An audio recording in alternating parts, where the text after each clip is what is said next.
mga Paps Idol, magandang araw. Meron tayo ngayon na titignan na Toyota Hiace. Bali naging problema, check engine. Kaya ito, gagawin po natin. Ang kailangan lang natin gawin, kailangan natin salangan ng scanner para makita agad po natin yung problema niya. Ayan, okay, let's go mga Paps Idol. Okay, bin number natin sa Toyota Hiace yan. Nasa taas natin yung pinakaupuan.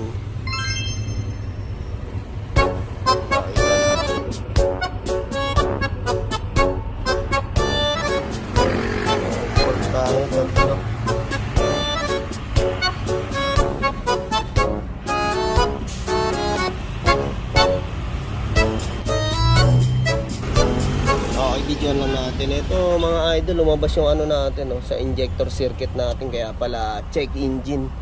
Ito naputol Yan. Yun ang kaya napakaganda talaga ng ini-scan natin. Makikita natin. Okay.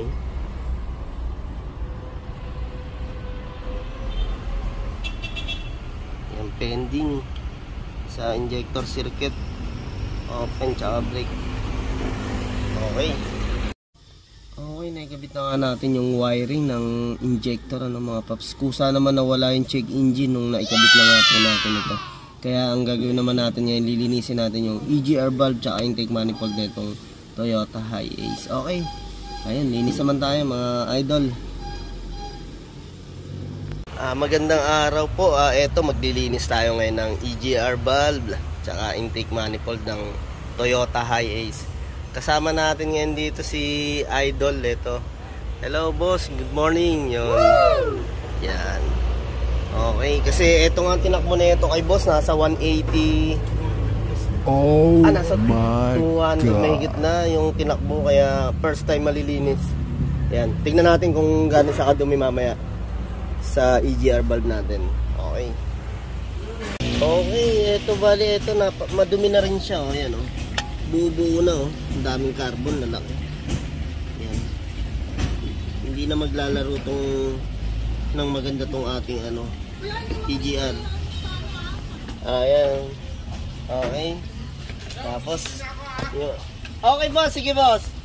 Okay. Yun nga mga Paps Idol, sa naputol na wiring, pinix lang po natin yan. Hininang natin, kaya nag-okay naman siya. Tapos nilinis na rin natin yung EGR. Kaya bumalik naman yung ganda ng hatak ng Hiace boss. Talagang napakaganda na ng takbo. Kaya mga idol, kaya pagka may problema mga ay sa ganyan, check engine at kung ano naman yung lumabas sa ating dashboard, kung hindi makita agad sa ating manual na checking, ipa-scan na po agad natin para mas mabilis lang at sure na makikita agad. Tapos nilinis na nga rin natin yung EGR ni boss para mas smooth tsaka heavy PMS, mas makatipid na sa fuel pag nalinisan nga yung ating EGR valve tsaka intake manifold. Okay, thank you po sa inyo mga Paps Idol, sa subscriber natin. Salamat po. Salamat.